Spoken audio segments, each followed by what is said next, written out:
हाँ जी बेटा जी, 11th class, welcome again जी।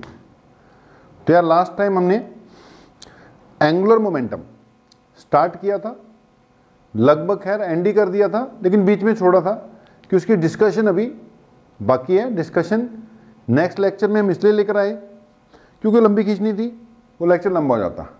तो स्टार्टिंग हमने कहाँ से करनी है? वही एंगुलर मोमेंटम से ही। एंगुलर मोमेंटम बेटा पता लग चुका है आप लोगों को कि किससे नोट करते हैं? कैपिटल एल से। It is rotational analogue of linear momentum. Expression इसकी क्या निकाल रखी है? आर क्रॉस पी या r into p into sine of theta. वहां फाइव लिखा था बेटा, अब जर्नली तो इसको क्या लिख देंगे? थीटा ही लिख देंगे। थीटा किस किस के बीच का एंगल? आर और पी के बीच का angle. Theta is angle between R and P. तो थीटा आर और पी के बीच का एंगल हो गया जी। L equal to R P sine theta हो गया जी। अब एक पॉइंट ध्यान से सुनना बेटा, ये एडिशनल बात है कि यार अगर कोई ऑब्जेक्ट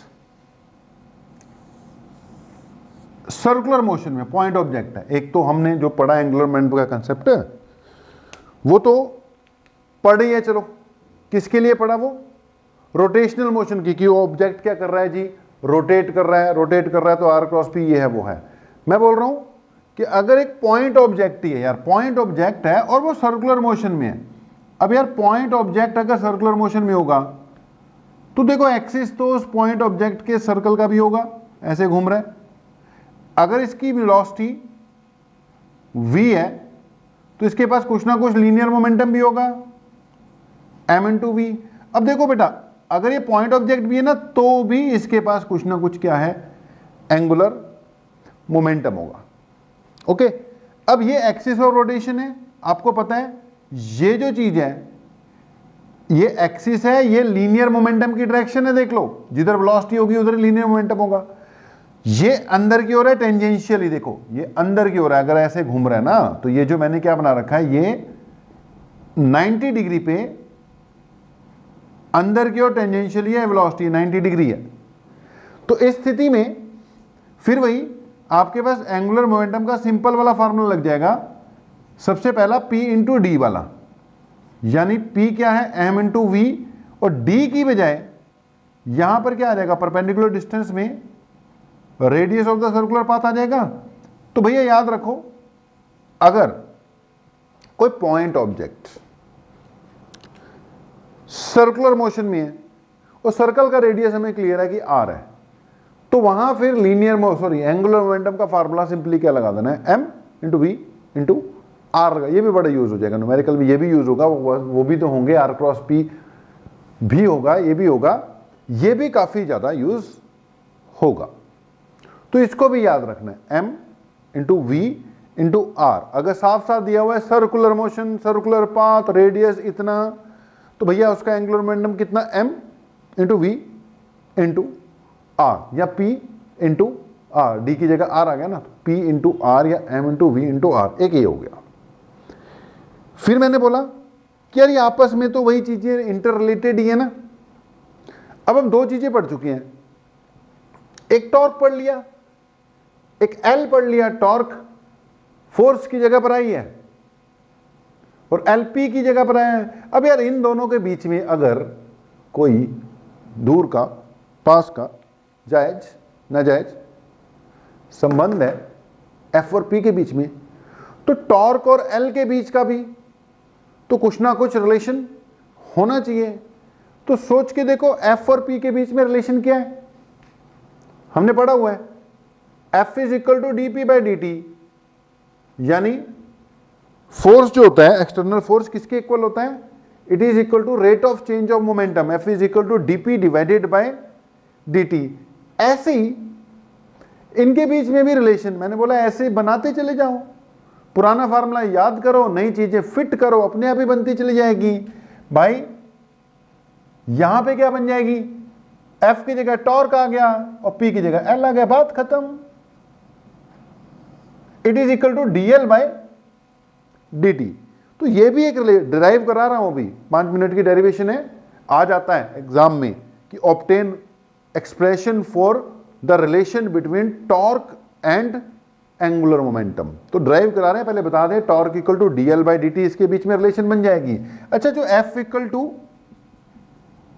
dp बाय dt है, आपको पता होगा, it is also known as Newton's second law of motion. ये Newton second law of motion भी कहलाता है, F is equal to dp divided by dt। यार सिमिलरली F की जगह टॉर्क आ गया, ये dl बाय dt आ गया, it is also known as Newton's second law of motion in rotational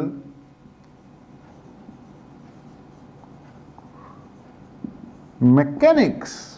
इसको कई बार Newton second law of motion in rotational mechanics भी हम कह देते हैं, Newton second law of motion in rotational mechanics. Okay जी, तो यार बस जोड़ते चले जाओ चीजों को, फार्मूले पे फार्मूला, फार्मूले पे फार्मूला बनता चले जाएगा। नई रिलेशंस को आपस में ऐसे जोड़ो जैसे उनके जो प्रीवियस वाले अवतार थे ना, जैसे टॉर्क नया अवतार है, फोर्स उसका पिछला अवतार था, तो भैया ये जो पिछले अवतार है ना, उनके बीच में जो रिलेशन थी वो नए अवतारों के बीच में भी बिल्कुल वैसे रिलेशन बनती चली जाएगी, अपने आप ही बनती जाएंगी, बनती चली जाएंगी। एक बार मोमेंट ऑफ इनर्शिया भी हो जाएगा तो सारे रिलेशन आमने सामने आ जाएंगी। फिलहाल छोटी सी हेडिंग है, छोटी C, obtain relation between torque and angular momentum. छोटी C heading, obtain relation between torque and angular momentum. यही वाली जो रिलेशन है उसको क्या कर देते हैं, ऑब्टेन कर देते हैं। Obtain relation between torque and angular momentum, यानी अपनी हेडिंग है relation between torque and angular momentum. Okay जी, इसमें बेटा हमने स्टार्टिंग की कि we know L is equal to R cross P होता है, वो तो पता ही है। अगले स्टेप में डिफरेंशिएटिंग बोथ साइड कर दिया,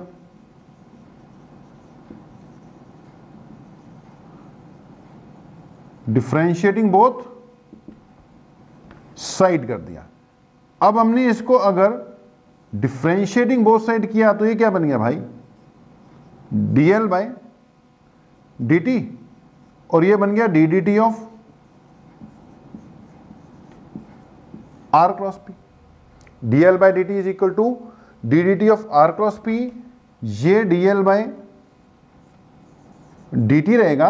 अब बेटा दो हैं, दोनों के डिफरेंशियल, अगर कांस्टेंट, अगर एक भी कांस्टेंट हो जाता वो कांस्टेंट निकाल लेते, लेकिन ये दो चीजें हैं, दोनों की डिफरेंशिएशन करनी पड़ेगी। r खुद वेरिएबल है, p खुद वेरिएबल है, तो इसको मैं लिखूंगा बेटा, जो पहले है पहले लिखना है, इसको लिखूंगा पहले मैंने r को कांस्टेंट माना, r कांस्टेंट माना, बीच में क्रॉस है, इसकी जगह आएगा dp बाय dt प्लस, फिर p को कांस्टेंट मानना है, r की डिफरेंशिएशन होगी, ये बनेगा dr by dt cross p। ये पहले भी कभी हुआ होगा, नहीं हुआ तो दोबारा समझ लो यार। अगर दो क्वांटिटीज हो जाए ना, दो क्वांटिटीज जिनमें से कोई भी कांस्टेंट ना हो, तो मेरे भाई डिफरेंशिएशन दोनों पार्ट की करनी पड़ती है। अगर मेरे पास लिखा हुआ होता कहीं पर, मान लो अपने पास होता कुछ भी r equal to x y, vector नहीं होते ये, x भी वेरिएबल है, y भी मान लो वेरिएबल ही है, तो इसको मैं डिफरेंशिएट करता, ये बनता है dr बाय, वेक्टर नहीं है, dr बाय dt। पहले बेटा एक को कांस्टेंट मान लेते हैं, दूसरे की डिफरेंशिएशन कर देते हैं, फिर दूसरे को कांस्टेंट मान लेते हैं, पहले की डिफरेंशिएशन कर देते हैं। देख, पहले x को कांस्टेंट मान ला, y की हो गई, फिर y को कांस्टेंट मान ला, x की हो गई। अब यहां पे नहीं है, स्केलर क्वांटिटीज थे, आगे पीछे लिखने से कोई फर्क पड़ता नहीं था। तो x पहले था, लेकिन यहाँ y बाद में लिखा हुआ है, मैंने यहाँ पहले क्योंकि कांस्टेंट ही ना पहले लिखकर कांस्टेंट मान लिया, लिख दिया। यहाँ पे भी वही किया, r और p है, पहले r को कांस्टेंट माना, p की डिफरेंशिएशन, फिर p को कांस्टेंट माना, r की डिफरेंशिएशन। बस यहाँ p पहले नहीं लिखना क्योंकि क्रॉस प्रोडक्ट है ना, क्रॉस प्रोडक्ट में आगे पीछे से डायरेक्शन का फर्क पड़ जाता है। तो उम्मीद है यहाँ तक क्लियर हो गया होगा। ये हो गया r cross dp by dt dr by dt plus cross p। अब आपको पता होना चाहिए कि जो dr बाई dt है वो वेलोसिटी है और जो dp बाई dt है वो फोर्स है, पता होगा। ओके, अब dr बाई dt जगह v पुट कर दो, dv बाई dt की जगह फोर्स पुट कर दो, तो अगले स्टेप में ये क्या बन जाएगा, ये बनेगा मेरे भाई dl by dt is equal to r cross dp by dt, r cross dp by dt यानी r cross dp by dt भाई f है, plus dr by dt velocity है, क्रॉस p हो गया। ध्यान देना भाई, अगले स्टेप में dl by dt equal to r cross f की जगह आप टॉर्क लिख दोगे। अब r क्रॉस f तो टॉर्क ही होता है ना, प्लस v क्रॉस p की जगह मेरे भाई m भी लिख दिया मैंने। ओके, अब ध्यान से सुनना, dl by dt equal to torque है ही है, प्लस m बाहर, ये आ गया v क्रॉस v। ध्यान देना, ब्रैकेट में आ गया v क्रॉस v। अब भैया क्रॉस प्रोडक्ट है, क्रॉस प्रोडक्ट कई बार बता दिया होगा कि दो वेक्टर्स का आपस में ही अगर क्रॉस प्रोडक्ट कर दो तो आंसर क्या आता है, 0 आता है। दो वेक्टर हैं, उनका आपस में ही क्रॉस प्रोडक्ट कर दोगे ना मेरे भाई, तो रिजल्ट क्या आएगा, 0 आएगा। क्योंकि देख, आपको पता है a cross b is equal to होता है a b sine of theta. अब भैया अगर मैं लिखूंगा a क्रॉस a तो ये होगा ए साइन ऑफ थीटा। यार a और a के बीच में आपस में तो एंगल कितना होता है, 0 होता है ना। a और a के बीच में आपस में एंगल कितना होता है, 0 होता है। ए बी साइन थीटा, ये साइन 0 होता है, इसलिए 0 हो गया। तो कभी भी a क्रॉस a मिलेगा तो वो 0 होगा, b क्रॉस b मिलेगा 0 होगा, c क्रॉस c मिलेगा 0 होगा। भैया जो मर्जी लगा लो, सेम सेम का क्रॉस होगा तो 0 होगा। v cross v will be 0, ये बन जाएगा 0, सब कुछ 0। तो मतलब रिजल्ट क्या बनेगा, dl by dt is equal to torque, अगली चीज 0 हो गई, यानी torque equal to dl by dt हो गई, यानी टॉर्क और एंगुलर मोमेंटम के बीच में रिलेशन कैलकुलेट हो गई। ठीक है, टॉर्क और एंगुलर मोमेंटम के बीच में रिलेशनशिप कैलकुलेट हो गई। Torque is equal to dl divided by dt। Okay, अब इससे अगली बात कर लो, इसको नोट। तो बेटा रोटेशनल मोशन में धीरे धीरे करके काफी आगे बढ़ गए। टॉर्क एंड एंगुलर मोमेंटम हमने कवर अप किया। आज हम इसका बेटा तीसरा पार्ट, जिसकी हम बात कर रहे थे कि 3 चीजें कर लें फिर सब कुछ ठीक हो जाएगा, न्यूमेरिकल भी बढ़िया से होंगे। एक टॉर्क, एक एंगुलर मोमेंटम और तीसरा मोमेंट ऑफ इनर्शिया। तो आज हम मोमेंट ऑफ इनर्शिया तक पहुंच जाएंगे, उम्मीद है। स्टार्टिंग हम दे देंगे। हाँ, अपना टॉपिक चल रहा था एंगुलर मोमेंटम, अभी उसके कुछ कंसेप्ट्स बाकी हैं। तो पहले एंगुलर मोमेंटम का एंड देंगे, उसमें 1-2 बातें अभी और है कवर अप करने के लिए। उसके बाद फिर मोमेंट ऑफ इनर्शिया पे जाएंगे, देन फिर न्यूमेरिकल बाजी कर देंगे थोड़ी सी। ओके, तो टॉर्क आपको क्लियर है यार, टर्निंग इफेक्ट ऑफ फोर्स या कह लो मूवमेंट ऑफ फोर्स। उसके बाद फोर्स की जगह किसने ली हुई है? टॉर्क ने। उसके बाद बेटा मोमेंटम की जगह कौन ले गया आप? Angular momentum. जैसे टॉर्क मोमेंट ऑफ फोर्स है, वैसे हम कह सकते हैं angular momentum is moment of linear momentum, rotational analogue of linear momentum. आपस में इनमें रिलेशन भी हो गई यार। क्या आई थी? Torque is equal to dl by dt, जैसे होती है F is equal to dp by dt, वैसे ही torque is equal to dl by dt हो गई। ओके, अब आज की जो हेडिंग है फिलहाल वो एक टॉपिक आता होता है बेटा, अलग से ही आ जाता होता है, इससे रिलेटेड नहीं, अपना अलग ही एंगुलर मोमेंटम से रिलेटेड है। Geometrical meaning of angular momentum. डाल लो हेडिंग, कुछ बातें बताते हैं उसके बारे में, आर्टिकल टाइप ही है। तो आज की हेडिंग डाल लो यार, ज्योमेट्रिकल, हर एक बुक में ना दिया होगा पक्का, ज्योमेट्रिकल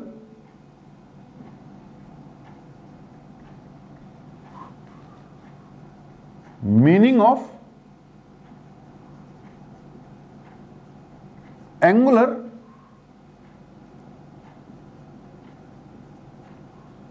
मोमेंटम।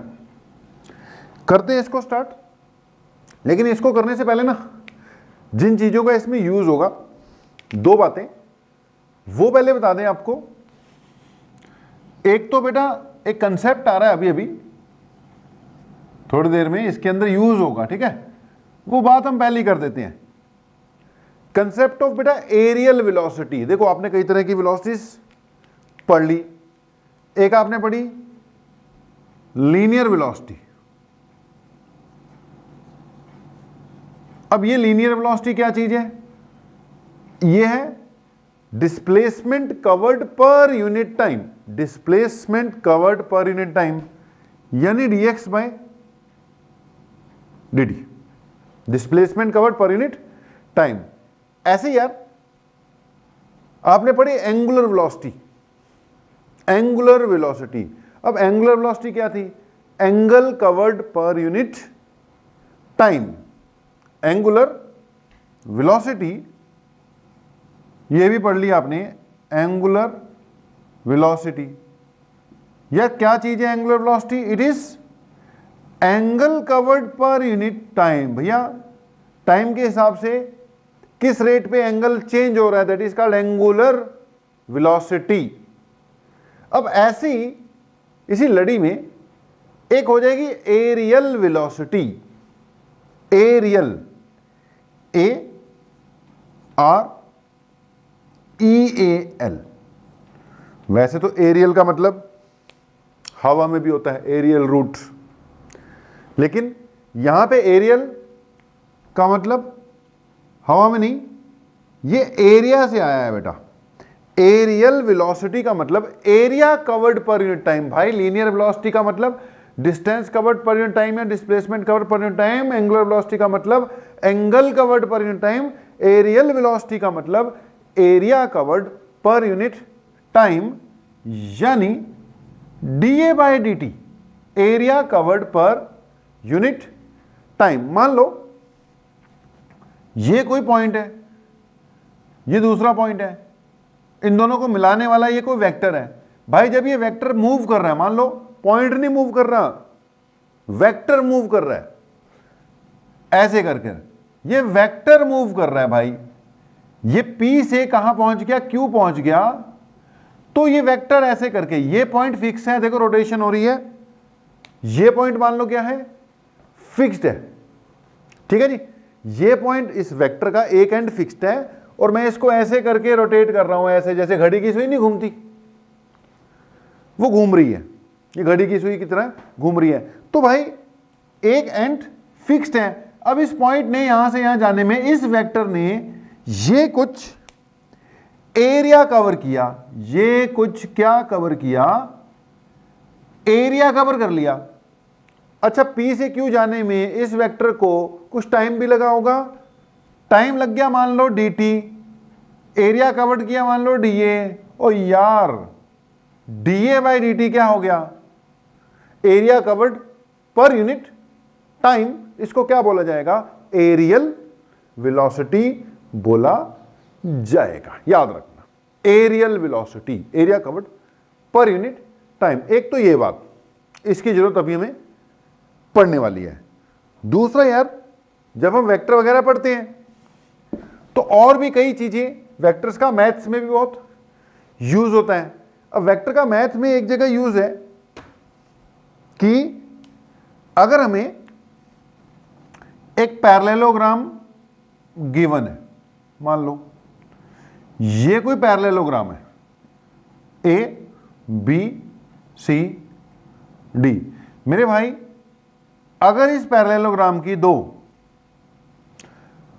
एडजेसेंट वाली जो साइड है, एडजेसेंट साइड्स हैं दो, उनको मैं दो वेक्टर्स के रूप में रिप्रेजेंट कर दूं।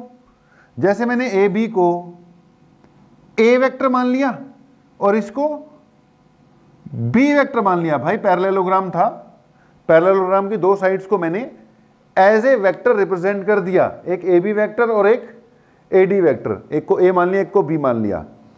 अगर मैं ए और बी का एडजेसेंट साइड्स को दो वेक्टर मानते हुए इसका बेटा जी क्रॉस प्रोडक्ट कर दूं और क्रॉस प्रोडक्ट का मैग्नीट्यूड ले लूं,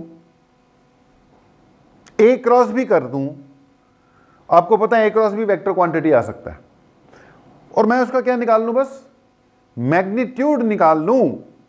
तो मेरे भाई A cross B will give you area of the parallelogram. बातों बातों में दो बातें सीखी कि अगर पैरेललोग्राम दिया हो उसका एरिया कैसे निकालते हैं। भैया दो वेक्टर मानकर उसको ए क्रॉस बी कर दो, ए क्रॉस बी का मैग्नीट्यूड निकाल लो, एरिया आ जाएगा उसका। और दूसरा कंसेप्ट ऑफ एरियल वेलोसिटी, दोनों की ये जो हम टॉपिक करने जा रहे हैं geometrical meaning of angular momentum, उसमें यूज होगा। तो उसमें यूज इसका करना स्टार्ट करते हैं। वापस हेडिंग पे आते हैं, geometrical meaning of angular momentum. जो चीज कराएंगे, जैसे कराएंगे, एज इट इज नोट कर लेना, को बहुत ज्यादा मुश्किल नहीं है। हाँ, कई बार ऐसा लगता है कि यार ये टॉपिक क्यों किया, ऐसी अननेसेसरली सी ही क्यों कर दिया इसको। तो अब क्या करें भाई, क्यों से कुछ नहीं बनता। जो चीज अब दे रखी है करनी है वो तो फिर हमने करनी ही है। ओके, तो जी अगली बात, geometrical meaning of angular momentum. Geometrical meaning of angular momentum में हमने बोला कि मान लेते हैं हमारे पास एक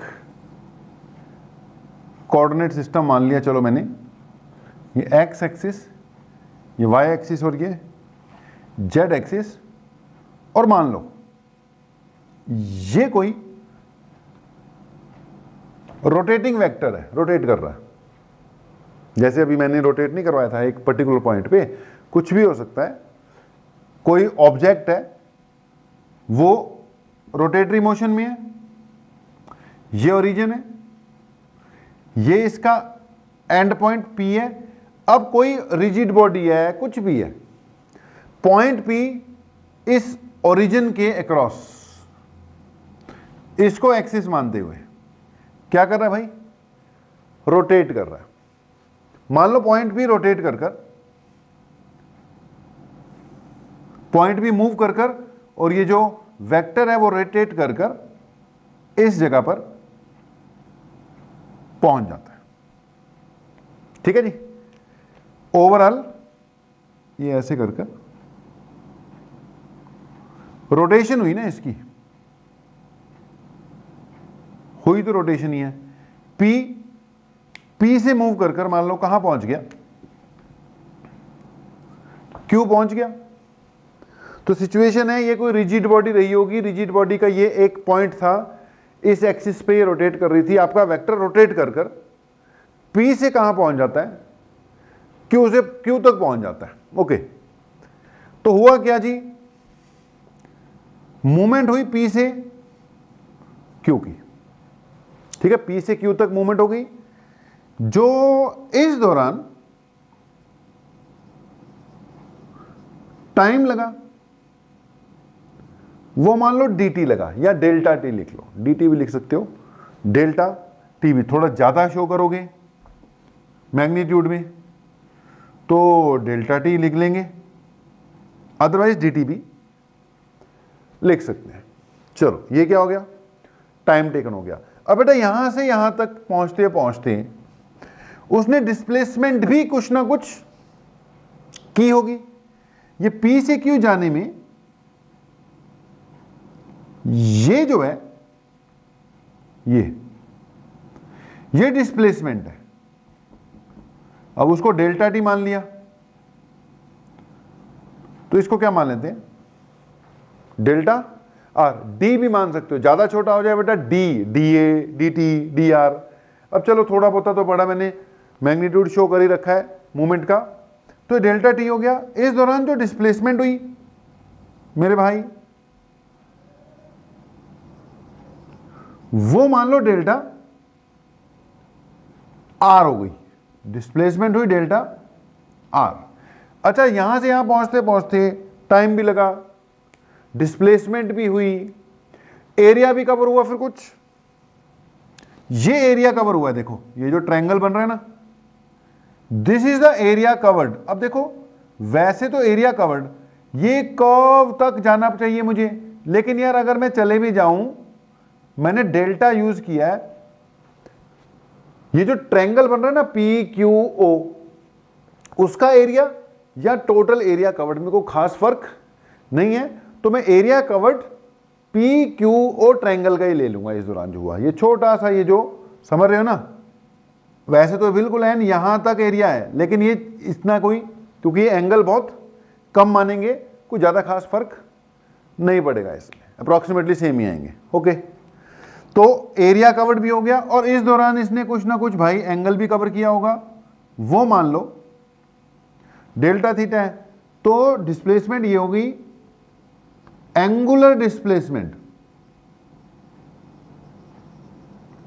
वो होगी डेल्टा थीटा, और एरिया कवर्ड वो हो गया डेल्टा ए। एरिया कवर्ड को आप एरियल डिस्प्लेसमेंट भी कह सकते हो, ठीक है जी। यहां तक आ गई आपकी जो भी है सिचुएशन, P से Q, टाइम टेकन। ओके जी, अब अगली बात बेटा, एरिया जो कवर्ड है वो कैसे निकालोगे। ट्रायंगल तो दिख रहा है, मैं क्या करता हूं, इसके बिल्कुल पैरेलल एक लाइन बनाता हूं, इसके बिल्कुल एक पैरेलल लाइन बना लेता हूं, और इसकी भी पैरेलल लाइन बना लेता हूं। यानी मैंने बेसिकली क्या किया, पैरेललोग्राम कंप्लीट करवा दिया। कुछ ऐसे करवाया कि ये जो ओ क्यू है इस पैरेललोग्राम का क्या आ गया, डायगोनल आ गया। यानी कि ये जो ओ क्यू है इस पैरेललोग्राम को दो इक्वल पार्ट्स में डिवाइड कर रहा है। ओके जी, इसका नाम पी क्यू ओ, कुछ भी लिख लो, पी क्यू एस ओ लिख लो। चलो, तो ओवरऑल ये जो भी बना, ये क्या बन गया, P Q S O. Okay, areal velocity का देखो बेटा कंसेप्ट है, geometrical meaning of angular momentum. अब वो क्या है वो लास्ट में देखेंगे क्या निकलेगा। कई बार क्या होता है, टॉपिक्स होते हैं ना, मैं टारगेट पहले बता देता हूं कि भाई टारगेट ये है, वेलोसिटी निकालनी है, टारगेट ये है, coefficient of restitution equal to 1 prove करना है। अब इसका कोई टारगेट वारगेट नहीं है, ये तो जब आएगा ना उसके बाद एंड रिजल्ट में बता देंगे कि भैया ऐसे ऐसे, फिर ज्योमेट्रिक, इसी को कहते हैं geometrical meaning of angular momentum. मजा सा आपको नहीं आएगा कुछ, लेकिन अब क्या करें, सारी बातों में मजे भी नहीं लिए जा सकते। तो ये सिचुएशन है, एरियल वेलोसिटी निकालनी है बेसिकली हमने इसमें एरियल वेलोसिटी निकालनी है, लेकिन हेडिंग है geometrical meaning of angular momentum. अगर इसकी हेडिंग ले लेते ना कैलकुलेट एरियल वेलोसिटी, तो एंड रिजल्ट में आपको सेटिस्फेक्शन होती, हाँ यार एरियल वेलोसिटी बोला था कैलकुलेट करने के लिए, एरियल वेलोसिटी आ गई। लेकिन इसकी किताबों में हेडिंग दी होती है geometrical meaning of angular momentum, अंत में एरियल वेलोसिटी निकालकर हम फिर कह देते हैं यही क्या है जी, इसका ज्योमेट्रिकल मीनिंग है। अब वहां पे ये बात पचती सी नहीं है कि यार एरियल वेलोसिटी से ज्योमेट्रिकल मीनिंग क्या है, बस वो है बेटा, ज्योमेट्रिकली वही इसका मीनिंग है। तो एरियल वेलोसिटी की ओर बढ़ते हुए सिचुएशन आपके सामने क्लियर है, एरियल वेलोसिटी है तो एरिया तो चाहिए। तो हमने बोला from figure we can say that From figure, we can say that area covered in time delta t is given as, हाँ जी, डेल्टा ए, ओके, जो कि किसके इक्वल है? It is equal to half of area of parallelogram. कौन सा parallelogram? O P Q S. Area of parallelogram O P Q S, okay, half of area of parallelogram O P Q S, क्योंकि जो area covered है given time में यही है ना, parallelogram का आधा है। अच्छा, पैरेललोग्राम क्यों इंट्रोड्यूस करवाया? वो इसलिए करवाया मेरे भाई कि अभी अभी मैं बता रहा था कि इसका एरिया निकालने का मेरे पास फार्मूला है, ए क्रॉस बी करके उसका मैग्नीट्यूड ले लूंगा। तो एक एडजेसेंट साइड भाई ओपी है, दूसरी एडजेसेंट साइड पी क्यू है। जो ओपी है उसको मैंने आर वेक्टर मानना है, ठीक है जी। ओ पी आर वेक्टर हो गया, ये डी आर यहां डेल्टा आर हो गया। अब इसको मैं क्या लिख सकता हूं? इसको मैं लिख सकता हूं आर क्रॉस डेल्टा आर। आपको बताया था कि एरिया कैसे निकालते हैं? एडजेसेंट साइड्स को वेक्टर मानकर उसका क्रॉस प्रोडक्ट कर देते हैं, उसका मैग्नीट्यूड ले लेते हैं। भैया एक साइड आर है ओपी और एक साइड डेल्टा आर है, तो आर क्रॉस डेल्टा आर कर दिया, उसका मैग्नीट्यूड ले लिया। तो ये एरिया ऑफ पैरेललोग्राम है, हाफ तो ट्रायंगल का चाहिए था इसलिए वो पहले से लगा ही रखा है। तो डेल्टा ए इक्वल टू ये आ गया जो भी आपके सामने आ रहा है। अब क्या करो, दोनों साइड टाइम टेकन से डिवाइड कर दो, क्योंकि मैंने बोला बेसिकली आपका टारगेट एरियल वेलोसिटी निकालना है। एरियल वेलोसिटी मैंने पहले बता दिया था, D A by D T या delta A by delta T आनी है, area covered per unit time. तो delta A by delta T हो गया, हाफ हो गया, एरिया हो गया आर क्रॉस डेल्टा आर। दोनों साइड हमने डेल्टा टी से डिवाइड किया था भाई। अब ये ए आर का मतलब तो एरिया है भाई, ये ए आर का मतलब तो एरिया है, यहां से ये ए आर कट जाना चाहिए था ना, एरिया ऑफ पैरेललोग्राम ओपीक्यूएस वो यही आ जाना था, r cross delta r. Okay, तो यहां पर हमने बेटा डेल्टा टी से बोथ साइड डिवाइड किया है ना, तो ये वाला जो डेल्टा ए है उसके नीचे डेल्टा टी आ गया, इधर तो आ गया। अब उधर भी लगाना है सब कुछ मल्टीप्लिकेशन में, जिसके मर्जी नीचे लगा दो, लेकिन यहां पे डेल्टा आर के नीचे लगा हुआ बढ़िया लग रहा है, वो भी डेल्टा ये भी डेल्टा, डेल्टा डेल्टा। तो half R delta R cross delta T आ गया। अब सोचो D are by D T, D R displacement represent कर रहा है, डेल्टा आर डिस्प्लेसमेंट रिप्रेजेंट कर रहा है मेरे भाई, और ये डेल्टा टी है। अब डिस्प्लेसमेंट अपॉन टाइम वेलोसिटी होती है, वैसे भी आपको पता ही होगा कि यार कई बार कर लिया आप, तो d are by D t velocity होती है, तो delta r by delta t भी क्या हो गई, वेलोसिटी हो गई delta A by delta T equal to half, ये बन गया are cross delta r by delta t की जगह क्या लिख लो, वी लिख लो, ठीक है जी। तो ये आर क्रॉस वी हो गया।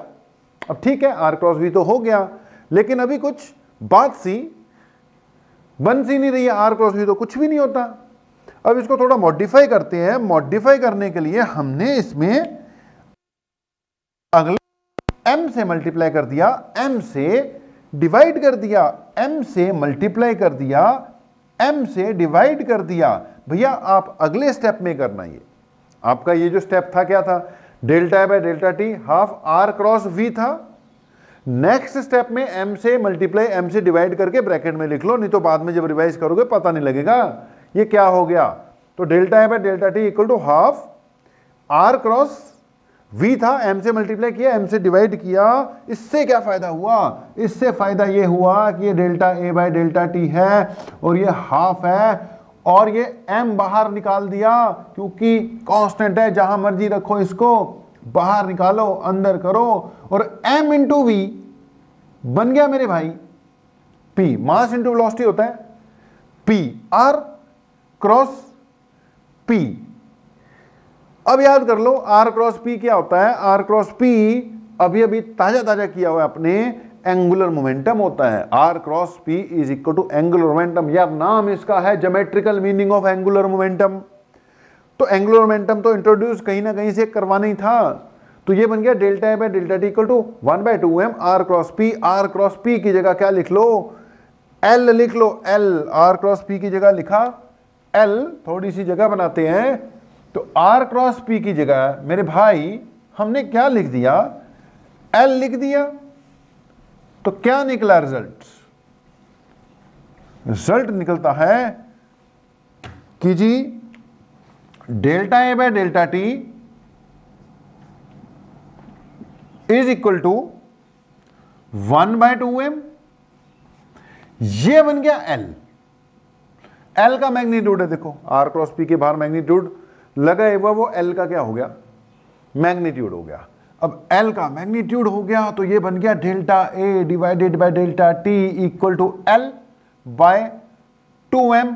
समझ लो एरियल वेलोसिटी आ गई, delta a by delta t यानी एरियल वेलोसिटी यानी area covered per unit time, area covered per unit time calculate हो गया भाई। क्या कैलकुलेट हो गया, ये L बाय 2m। L क्या है, एंगुलर मोमेंटम, और m उस पार्टिकल का क्या है, मास है जो रोटेट कर रहा है कुछ ऐसे। तो मैंने बोला था बेसिकली हमारा टारगेट क्या है, एरियल वेलोसिटी कैलकुलेट करना, वो हो गया।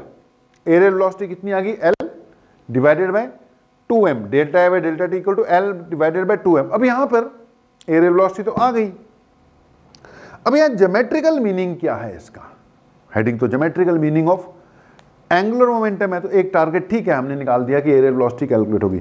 अब बेटा ज्योमेट्रिकल मीनिंग यहां पर इस बात से बनता है कि घूमते घूमते घूमते रोटेट करते हुए अगर एंगुलर मोमेंटम कांस्टेंट रहे, फिर से सुनना, अगर रोटेट करते वक्त एंगुलर मोमेंटम कांस्टेंट रहे, यानी कोई एक्सटर्नल टॉर्क ना लगे, जैसे हम कहते थे ना पहले कि F equal to D P by D t है, अगर कोई भी एक्सटर्नल फोर्स ना लगे तो सिस्टम का लीनियर मोमेंटम क्या रहता है, कांस्टेंट रहता है। भैया ऐसे ही हम अब यहां बोलेंगे, अगर कोई एक्सटर्नल टॉर्क वॉर्क नहीं लगती है तो सिस्टम का एंगुलर मोमेंटम कांस्टेंट रहता है। तो मैंने यहां पे बोला अगर कोई एक्सटर्नल टॉर्क नहीं है, सुनना, हमने बोला अगर कोई एक्सटर्नल टॉर्क नहीं है तो L क्या रहेगा, कांस्टेंट। अगर L कांस्टेंट हो गया, M वैसे कांस्टेंट होता है, तो इसका मतलब dA बाई डी टी क्या रहेगा, कांस्टेंट। अब dA बाई डी टी का कांस्टेंट का मतलब एरियल वेलोसिटी क्या रहेगी, कांस्टेंट। अब एरियल वेलोसिटी कांस्टेंट का मतलब area covered per unit time क्या रहेगा, constant. Area covered per unit time भी क्या आ गया, कांस्टेंट। मतलब this position vector will cover equal areas in equal intervals of time. That means अगर L कांस्टेंट है, ये ज्योमेट्रिकल मीनिंग है। कल को पूछ लेना कि what is geometrical meaning of angular momentum, तो कह देना भैया geometrical meaning of angular momentum ये है कि if angular momentum remain constant, अगर एंगुलर मोमेंटम चेंज नहीं होता, कांस्टेंट रहता है, then the area covered by the rotating vector equal intervals of time. तो ये है यार geometrical meaning of angular momentum. Note करो, इसके बारे में एक आधी बात और बताते हैं। ओके बेटा जी, तो यार होपफुली ये जो भी हमने किया अभी geometrical meaning of angular momentum ये क्लियर हुआ होगा। तो फाइनली यार geometrical meaning of angular momentum क्या है कि if angular momentum remains constant, यानी अगर बाहर से कोई एक्सटर्नल टॉर्क नहीं लगती है, एंगुलर मोमेंटम कांस्टेंट रहेगा। और अगर एंगुलर मोमेंटम कांस्टेंट है, the rotating vector will cover equal areas in equal intervals of time, यानी एल कांस्टेंट होगा तो areal velocity will remain constant. बीच में एरियल वेलोसिटी का चलो कंसेप्ट आ गया, बहुत बढ़िया। D A by D T या delta A by delta T equal to L by 2m, L divided by 2m आ गया। अच्छा, अब ये पॉइंट है कि ज्योमेट्रिकल मीनिंग या एरिया कवर्ड इक्वल होता है एल कांस्टेंट रहने पर, यह बेटा यूज होता है एक ना Kepler's laws of planetary motion होते हैं यार। तो बेटा केपलर्स लॉ 9th क्लास में शायद पढ़े होंगे। क्या कहते हैं? 3 लॉ दिए वैसे केपलर ने। फर्स्ट लॉ क्या कहता है कि all the planets revolve around sun in elliptical orbits. जितने भी प्लैनेट्स हैं वो सन के आसपास एलिप्टिकल ऑर्बिट्स में घूमते हैं। ये कहीं क्या हो गया? सन हो गया, और ये कोई भी प्लैनेट हो गया, मान लो हमारी पृथ्वी हो गई, अर्थ। ओके जी, अब बेटा अर्थ मूव कर रही है तो ये एक्सिस मान लो, इसको एक्सिस मानते हुए रोटेट कर रही है। अब यहां से यहां पहुंची अर्थ, ये फिर वही बात, ये पी से किस जगह पहुंच गई? क्यू पहुंच गई। अब जब ये पी से क्यू पहुंची तो इसने कुछ ना कुछ क्या कवर किया? एरिया कवर किया होगा। कर लिया भाई। अब पी से क्यू पहुंचते पहुंचते इसके पोजीशन वेक्टर ने भी भैया क्या कवर कर लिया? एरिया कवर कर लिया। ओके, अब केपलर्स लॉ वो क्या कहते हैं? केपलर ने 3 लॉ दिए प्लैनेटरी मोशन से रिलेटेड। फर्स्ट लॉ तो ये कहता है कि all the planets revolve around sun in elliptical orbits with sun at one of its focus.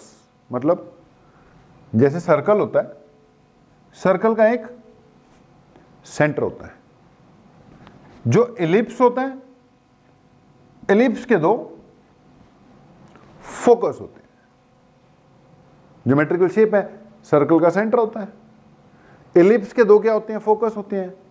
तो Kepler's first law of planetary motion क्या कहता है? ये जब ग्रेविटेशन वाला जब चैप्टर आएगा ना भाई, तब केपलर लॉ आपको कराएंगे डिटेल में। फिलहाल geometrical meaning of angular momentum का कैसे केपलर लॉ में यूज हो रहा है वो मैंने लिंक बनाना है, इसलिए थोड़ी सी बात बता रहा हूं, बाकी पूरी बात बताएंगे। तो Kepler's first law of planetary motion क्या कहता है कि all the planets revolve around sun in elliptical orbits with sun at one of its focus. जो 2 फोकस है उनमें से किसी एक फोकस पे सन अपना पोजीशन लिए हुए हैं। ओके, ये फर्स्ट लॉ है, मैंने लिखवाया नहीं, बता दिया, पता ही होगा आपको। All the planet revolve around sun in elliptical orbits. Okay, तो पहला लॉ तो बात करते हैं एलिप्टिकल ऑर्बिट्स की। जो सेकेंड लॉ है, second law, Kepler's second law of planetary motion, ये कहता है, सेकेंड लॉ ध्यान से सुनना, कि when planets revolve around sun in their elliptical orbits, when planets revolve around sun in their elliptical orbits, the area covered by, ऐसे लिख लो, in elliptical orbits, then the line joining the sun and planet, फिर से बोल रहा हूं, Kepler's second law of planetary motion states that when planets revolve around sun in elliptical orbits, the line joining the sun and planet covers equal areas in equal intervals of time. The line joining the sun and planet covers equal areas in equal intervals of time. ये जो line है, ये जो area cover कर रही है, it covers equal area in equal intervals time, यानी ये क्या कहना चाहता है, एरियल वेलोसिटी रिमेन्स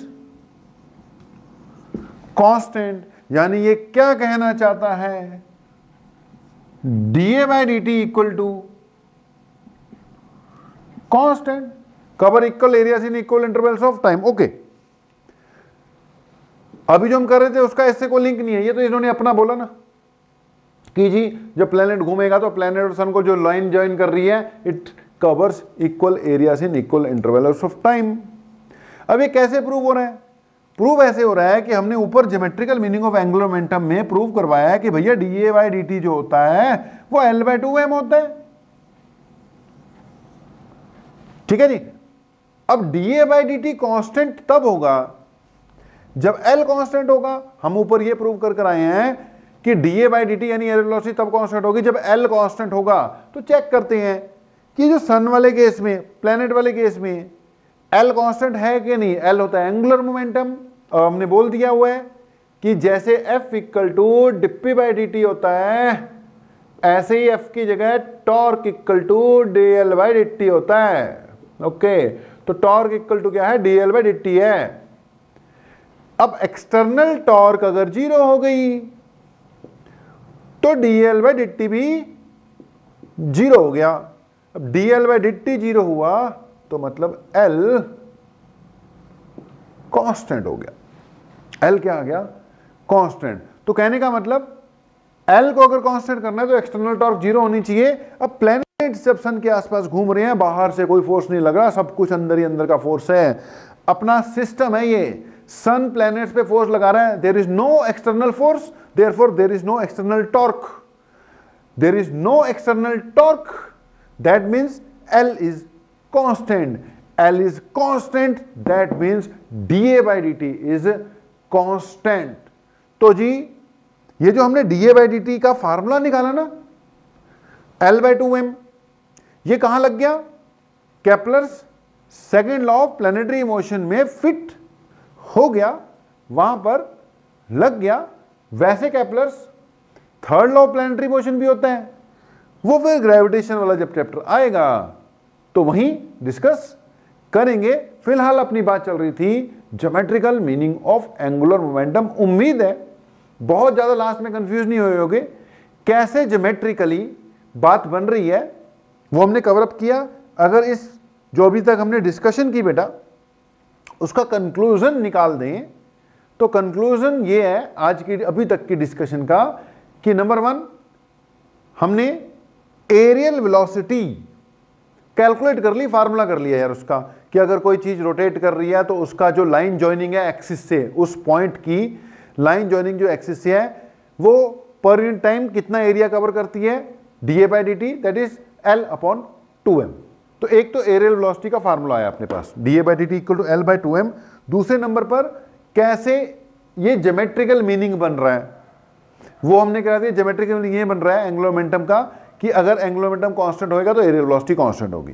फिर कैसे Kepler second law of planetary motion भी प्रूफ कर रहा है वो हमने डिस्कस कर दिया। बाकी बात को अब यहीं रोकते हैं, ज्यादा खींचते नहीं है। टॉर्क का जितना करना था हमने एक बार में कवर अप किया, एंगुलर मोमेंटम स्टार्ट किया और एंगुलर मोमेंटम में भी एक बार फर्स्ट इंस्टेंस में जो आपको पढ़ाना था वो पढ़ा के इसको क्लोज किया। नेक्स्ट हेडिंग पे आ जाओ। Next heading is moment of inertia, MOMENT, moment of inertia. तो अगली हेडिंग यार मोमेंट ऑफ इनर्शिया। भैया 3 बातें मिलाओ, तो बात पूरी होगी। कौन कौन सी? Torque, angular momentum and moment of inertia. तो जी तीसरी बात पर भी हम आ ही गए, कंसेप्ट ऑफ बेटा जी मोमेंट ऑफ इनर्शिया। ओके, तो third thing is movement of inertia. मिट गया, कट गया और नया टॉपिक आ गया, MOMENTOFINERTIA,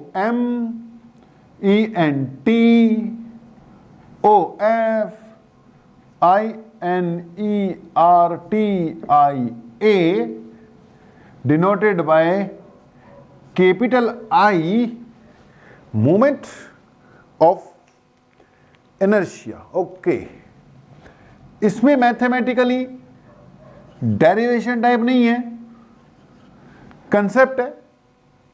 सीधा काम की बात पर आते हैं और कुछ नहीं।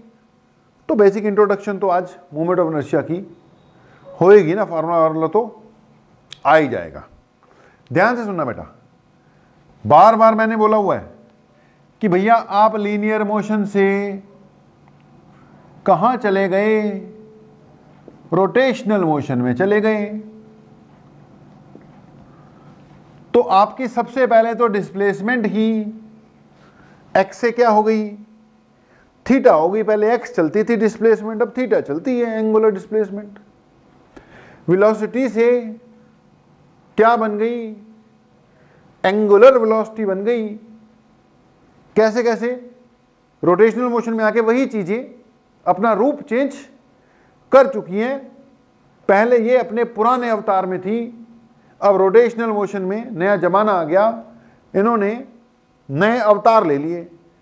अब उनसे रिलेटेड जो फार्मूलाज थे उन्होंने भी नए नए अवतार लेने हैं। एक्सेलरेशन क्या बन गई? एल्फा बन गई। यार फोर्स क्या बन गया? टॉर्क बन गया। मोमेंटम क्या बन गया? एंगुलर मोमेंटम बन गया। अब एक मास है, जब मोशन बढ़ोगे तो मास की तो इन्वॉल्वमेंट होती ही रहती थी, बहुत जगह पे आता था। मोमेंटम के फार्मूले में मास है P = mv, फोर्स के फार्मूले में भी मास है F = m × a। अगर वेलोसिटी होगी तो काइनेटिक एनर्जी होगी, काइनेटिक एनर्जी में भी मास है, तो मास के बिना तो बात बनेगी नहीं। तो यार मास की जगह पर रोटेशनल मोशन में कौन सी क्वांटिटी आएगी? कौन सी क्वांटिटी आएगी जी? मूवमेंट ऑफ इनर्शिया आएगा। बेटा मास से ही इनर्शिया बनता है, मास से ही इनर्शिया बनता है। More the mass more will be the inertia. अब उसी के हिसाब से समझ लो, मास का रोल प्ले करने के लिए यहां पर क्या आ गया? मूवमेंट ऑफ इनर्शिया आ गया। जैसे तुम कहते हो टॉर्क क्या है? It is movement of force, बात की हमने। यार एंगुलर मोमेंटम क्या है? It is movement of linear momentum. यार वैसी आई क्या है? It is movement of mass. अब मास की बजाय उसने किस शब्द का प्रयोग कर दिया? इनर्शिया का प्रयोग कर दिया। तो टॉर्क क्या है? Movement of force. भैया ये क्या है? Movement of linear momentum. ये क्या है? मूवमेंट ऑफ मास, यानी कि मूवमेंट ऑफ इनर्शिया। तो मूवमेंट ऑफ इनर्शिया के बारे में अगर मैं वैसे पहली बात बोलूं तो मैं बोलूंगा it is rotational analogue of mass. ये मास का रोटेशनल एनालॉग है, मतलब उसके जैसा है, मास के जैसा है। मास का रोल इसने यहां पर प्ले करना है। लिख लो, it plays the role of mass in rotational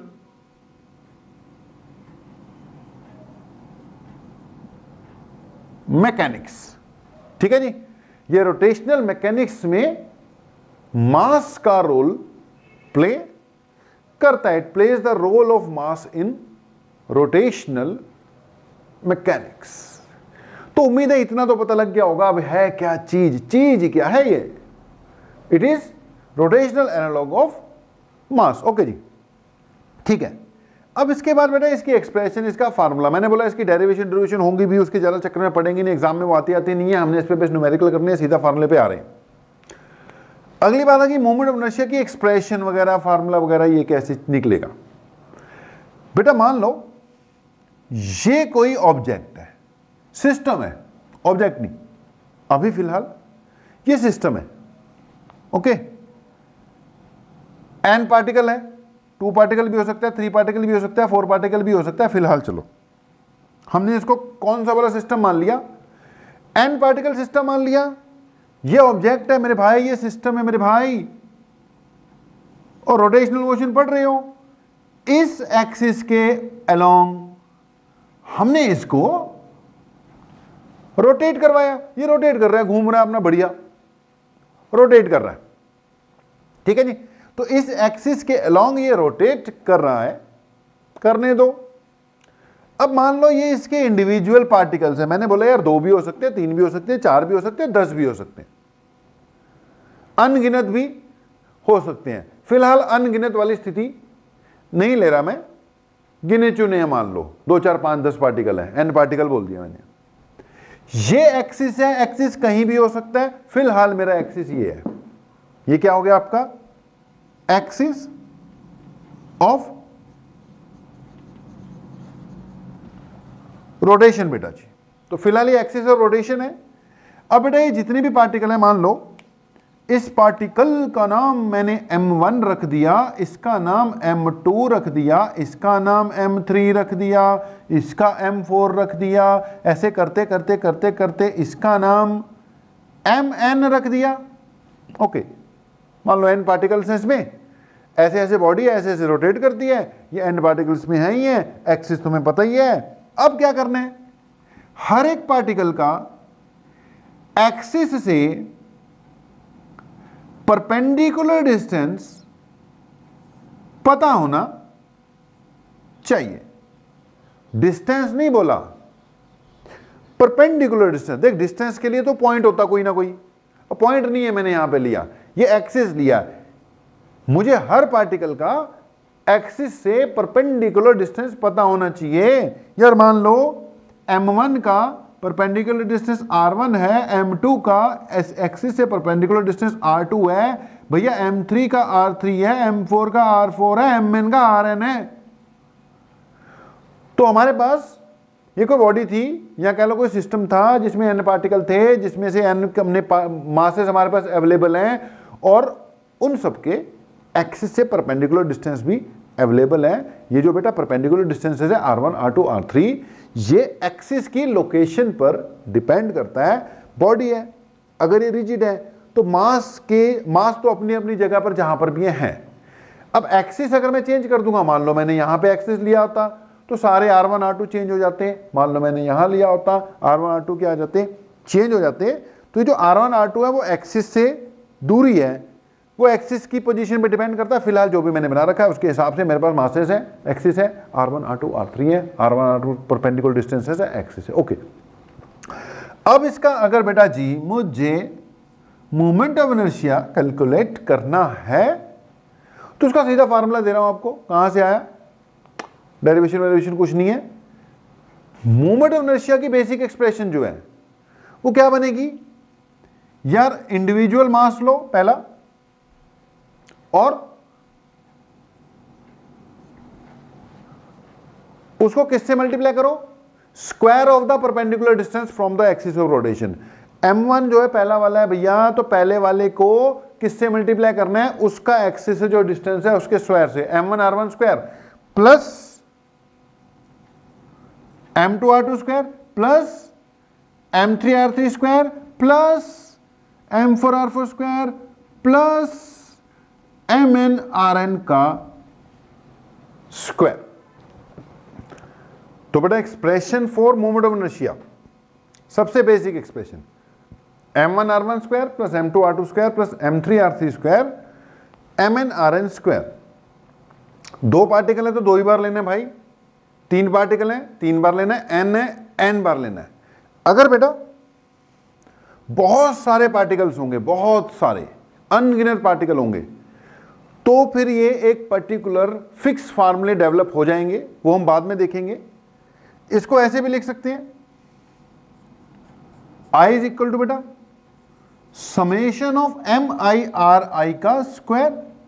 आई ले कहां से कहां तक जा रहा है, 1 से लेकर n तक।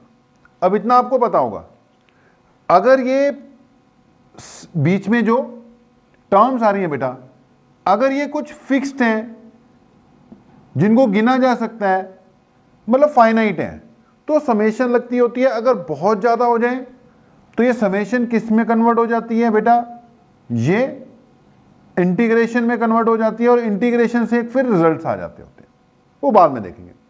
फिलहाल ये रिजल्ट है यार, m1r1 square plus m2r2 square plus m3r3 square, ये मूवमेंट ऑफ इनर्शिया हमें प्रोवाइड कर देगा। अब अगली बात कि मूवमेंट ऑफ इनर्शिया किन किन बातों पे डिपेंड करता है यार। पहली बात तो इसी बात पे डिपेंड करता है कि ऑब्जेक्ट की शेप कैसी है, ठीक है जी। एक तो डिपेंड कर गया शेप ऑफ ऑब्जेक्ट पे, दूसरी बात फिर मूवमेंट ऑफ इनर्शिया किस पे डिपेंड कर रहा है, लोकेशन ऑफ एक्सिस। एक तो इसकी बेटा शेप पे डिपेंड कर गया, दूसरा किस पे डिपेंड करेगा, इसकी लोकेशन क्या है, एक्सिस की, सॉरी एक्सिस की लोकेशन क्या है। मैंने बोला एक्सिस आगे पीछे शिफ्ट करोगे भैया, मासेस तो वही हैं, लेकिन आर सबके चेंज हो जाएंगे ना यार। आर सबके चेंज हो गए तो मूवमेंट ऑफ इनर्शिया तो चेंज हो गई होगा। तो एक तो ये डिपेंड करता है, अगर मैं बोलूं मूवमेंट ऑफ इनर्शिया किस बात पे डिपेंड करता है, एक डिपेंड करता है बेटे shape and size of object पर, दूसरी बात किस पे डिपेंड करेगा, position of axis of rotation, ठीक है जी। Position of axis of rotation पे भी डिपेंड करता है, शेप एंड साइज पे भी डिपेंड करता है, और एक और बात, it also depends on mass distribution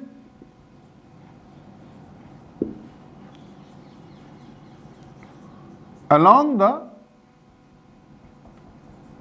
axis of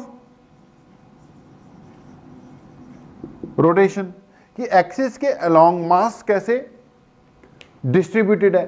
तो कई बातों पे डिपेंड करते हैं, वो धीरे धीरे आती रहेंगी।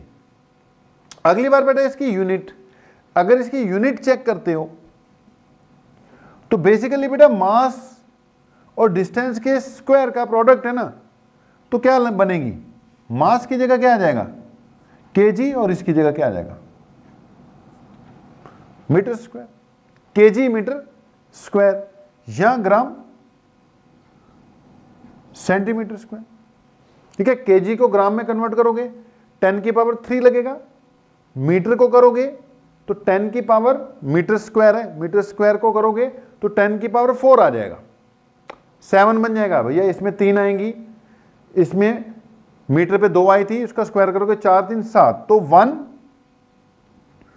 KG metre square equal to 10⁻⁷ gram centimetre square है। तो ये मूवमेंट ऑफ इनर्शिया की थोड़ी सी बात, इतनी बहुत है इसके बारे में, बाकी इसका यूज चलता रहेगा। है क्या चीज, कैसे निकालनी है, अगर ये पार्टिकल सिस्टम ना हो, कोई शेप वाले ऑब्जेक्टों में, जैसे मान लो डायरेक्टली बोल दिया स्फेरिकल ऑब्जेक्ट है, सिलेंड्रिकल ऑब्जेक्ट है, उनके मूवमेंट ऑफ इनर्शिया बेटा डिराइव होकर आ जाएंगे, डेरिवेशन नहीं करनी, उनके कुछ रिजल्ट्स आ जाएंगे, वो हम बाद में देखेंगे। फिलहाल आप आई को थोड़ा फील तो करो कि ये एक मूवमेंट ऑफ इनर्शिया होता है जिसने मास का रोल प्ले करना है यहां पर।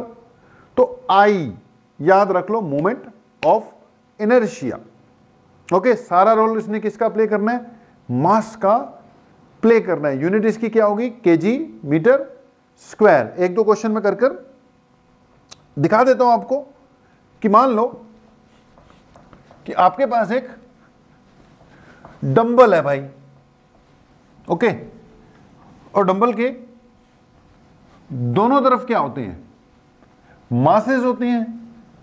क्लोज कर देंगे जल्दी हम आज के लेक्चर को, क्योंकि मेन बड़ी बड़ी बातें मोमेंट ऑफ इनर्शिया से रिलेटेड वो तो फिर अगली बार में ही देखेंगे। लेकिन चलो फार्मूला आ गया आपके पास, आई पता लग गया, आई क्या चीज है, मोमेंट ऑफ इनर्शिया क्या चीज है। तो मैं बोल रहा था मान लो यार हमारे पास डंबल है एक, ओके, अब ये डंबल है, इस साइड पे मास मान लो 1 kg है, इस साइड पे भी मान लो 1 kg है, ठीक है। अब इसको यार रोटेट कर रहे हो, रोटेट आप कई तरीके से कर सकते हो। मान लो आपने किसी तरीके से सेंटर से पकड़ के रोटेट करवाना है, 1 किलो का भारी होता है भाई, ऐसे इतनी आसानी से रोटेट नहीं होगा। मान लो तुमने कोई सिस्टम बना दिया बीच में, यहां पे एक्सिस लगा के इसको क्या कर दिया, रोटेट कराना, 1-1-2 किलो है ये, और ये जो डिस्टेंस है मान लो ये डिस्टेंस, लेट सिचुएशन ऐसी क्रिएट कर दी मैंने, ये आधा मीटर है मान लो, 1 मीटर लंबा, चलो मान लो यार अब ये 1/2 मीटर है और ये भी क्या है 1/2 मीटर है। अब बेटा इस वक्त अगर मैं इसका मोमेंट ऑफ इनर्शिया कैलकुलेट करूं इस एक्सिस के अलोंग, तो क्या आना चाहिए, m1r1 स्क्वायर यानी m1r1 square plus m2r2 square. Solve कर लो, क्या आ गया मोमेंट ऑफ इनर्शिया, 1/4 1/4 2/4 1/2 करके देख लो। 1/2 का गलत भी कर सकता हूं भाई मैं, चेक कर लेना, ठीक है जी। अब इसी में अगर यार इसका moment of axis rotation change कर दूं अगर मैं, ये फर्स्ट केस था मान लो, सेकंड केस में मैंने क्या किया कि सेम डंबल है लेकिन इस बार इसको इस एक्सिस के अलोंग घुमाया। जब इस एक्सिस के अलोंग घुमाएंगे तो ये आधा मीटर था, ये भी आधा मीटर था, इस एक्सिस के अलोंग लाओगे तो भैया ये तो यहीं का यहीं रहेगा, ये सारा का सारा घूमेगा। इस वक्त इसका मोमेंट ऑफ इनर्शिया क्या होगा, m1 यानी कि 1, और पहला वाला मास उसका एक्सिस से डिस्टेंस कितना है, 0 है, ये तो एक्सिस पे पड़ा ना, तो m1r1 स्क्वायर प्लस m2 यानी 1 kg, वही है ना 1 kg 1 kg। इसका एक्सिस से डिस्टेंस बेटा इस बार हाफ प्लस हाफ टोटल हो गया ना, 1 का स्क्वायर हो गया, तो इस बार मोमेंट ऑफ इनर्शिया आ गया 1 kg मीटर स्क्वायर। इसका कितना आया था, हाफ kg मीटर स्क्वायर। जो एक्सिस पे पड़ा है उसकी मोमेंट ऑफ इनर्शिया में कोई कंट्रीब्यूशन नहीं है मेरे भाई। एक्सिस चेंज कर दो, moment of inertia he change हो जाएगा। मान लो सेम डंबल है यार, ऐसे भी तो घुमा सकते हो, ऐसे, ये डंबल है, आप कह रहे हो कि जी भैया मैं तो इसको ऐसे घुमाऊंगा, ऐसे, पहले तो ऐसे घुमा दिया, ऐसे इस एक्सिस के अलोंग। अब इस एक्सिस के अलोंग करोगे तो मोमेंट ऑफ इनर्शिया m1 यानी 1, ये तो एक्सिस पे पड़ा है, 0 का स्क्वायर, m2 यानी 1, ये भी एक्सिस पे पड़ा है, 0 का स्क्वायर, इसका मोमेंट ऑफ इनर्शिया क्या आ गया, 0 आ गया। तो यार मोमेंट ऑफ इनर्शिया ऐसे कैलकुलेट करते हैं। अब इसके ज्यादा न्यूमेरिकल तो फिर अब इकट्ठी कराऊंगा, इसके बाद हम 1-2 लेक्चर शायद न्यूमेरिकल्स पे ही डिवोट करेंगे, वीडियो लेक्चर भी 1-2 न्यूमेरिकल पे ही डिवोट करेंगे। तो ये रोटेशनल मोशन में बेटा मोमेंट ऑफ इनर्शिया तक हम पहुंच गए। अच्छा, मोमेंट ऑफ इनर्शिया आ जाने के बाद अब हमें और क्या बेनिफिट मिल गया, तभी मैंने रुका ही नहीं यार, मैंने बोला टॉर्क कराओ, टॉर्क के बाद सीधा एंगुलर मोमेंटम, सीधा एंगुलर मोमेंटम के बाद सीधा मोमेंट ऑफ इनर्शिया। बीच में मैंने न्यूमेरिकल वाला कोई वीडियो लेक्चर डाला नहीं, वो लाइव में चलो जो चलते रहे। लेकिन ये तीनों टॉपिक हो जाएंगे ना असली लिंक, इसके बाद बनना शुरू होगा, ठीक है जी। तो पॉइंट ये निकला कि एक हमारे पास टॉर्क है भाई, एक हमारे पास एल भी आ चुका है, एक हमारे पास आई भी आ चुका है। पुरानी चीजें वो थीटा, वो ओमेगा, वो अल्फा तो है ही है। अब यार कुछ फार्मूले अगर आप सोचते चले जाओ अपने आप बनते जाएंगे। जैसे इन दोनों के बीच में हमने रिलेशन क्या बनाई थी, torque is equal to DL by D T. Okay, अच्छा ये रटने की जरूरत नहीं है यार, पुराने फार्मूले जो याद है ना, F equal to D P by D T याद कर लो, फिर सोचो यार एफ की जगह क्या आना है, क्या आना है, एफ की जगह टॉर्क पुट कर दो, और फिर सोचो कि यार डी पी में पी की जगह क्या आएगा, पी की जगह एल आएगा, फिट कर दो, अपने आप फार्मूला बन गया। अब जैसे आपको पता है मोमेंटम इक्वल टू क्या होता है, मास इनटू वेलोसिटी। अब momentum equal to mass into velocity से कुछ ना करो, सोचो यार मास की जगह क्या आएगा और वेलोसिटी की जगह क्या आएगा, और पी की जगह क्या आएगा, पी की जगह एल आएगा, मास की जगह आई आ गया और वेलोसिटी की जगह ओमेगा। ले भैया नया फार्मूला बन गया जरा, L is equal to I omega, angular momentum is equal to I omega. अपने आप बनाओ, लिस्ट बनाओ, पुराने फार्मूले नोट करते जाओ, नया फार्मूला अपने आप उसके सामने बना बना के लिखते जाओ। तो ये बड़ा इंपॉर्टेंट फार्मूला है। जैसे P equal to M V ना भूला कभी तुम्हें, ऐसे L equal to I omega भी नहीं भूलना चाहिए। ऐसे एक होता था अपने पास F इक्वल टू मा, यानी M इंटू ए। अब ये फार्मूला यहां रोटेशनल मोशन में क्या बन जाएगा, फोर्स की जगह किसने ले लेनी है, टॉर्क ने ले लेनी है। मास की जगह आई आ जाना है, ए की जगह अल्फा आ जाना है। ये नया फार्मूला यहां डेवलप हो गया यार। Torque is equal to I alpha, L is equal to I omega. I क्या है, मोमेंट ऑफ इनर्शिया। कैसे निकालने हैं अब वो तो आएंगे फिर धीरे धीरे। एक ये बात हो गई। ऐसी काइनेटिक एनर्जी जो होती है, अब भैया चलेगा कोई चीज तो उसकी स्पीड होगी, स्पीड होगी तो उसके पास काइनेटिक एनर्जी होगी। काइनेटिक एनर्जी का फार्मूला आता था half into M into we into square, half M V square.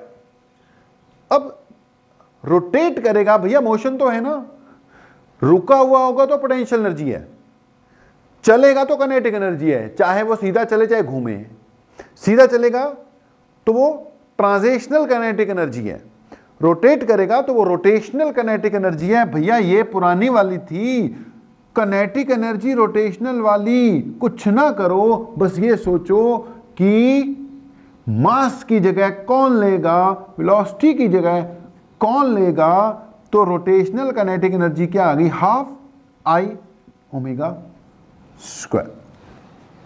ये अपने आप ही फार्मूले यार बनते चले जाएंगे, बनते चले जाएंगे। Torque equal to DL by D T, L is equal to I omega, torque is equal to I alpha, kinetic energy equal to half M V square. तो बेटा आज की बात को यहां पर हम क्लोजिंग देंगे। हो गया होगा मुझे लगता है 1 घंटे तक का तो लेक्चर ये भी हो ही गया होगा, क्योंकि इसके बाद कुछ स्टार्ट कर दिया फिर लंबा खींचेगा मामला। लंबा हमने खींचना नहीं होता, 1 घंटे तक का लेक्चर बहुत होता है। अब न्यूमेरिकल्स थोड़े यहां पर भी लेके आएंगे। अब कुछ दिनों के लिए हम न्यूमेरिकल पे फोकस करेंगे। मे भी हम लाइव लगातार भी लगा लें, तो यहां अगर मैं वीडियो भी दूंगा तो वीडियो भी कौन सा आएगा, फिर न्यूमेरिकल वाला ही आएगा। तो बेटा आज यहीं पे क्लोज कर रहे हैं। आज तक के लिए इतना ही। थैंक यू वेरी मच, आप लोगों का बहुत बहुत धन्यवाद।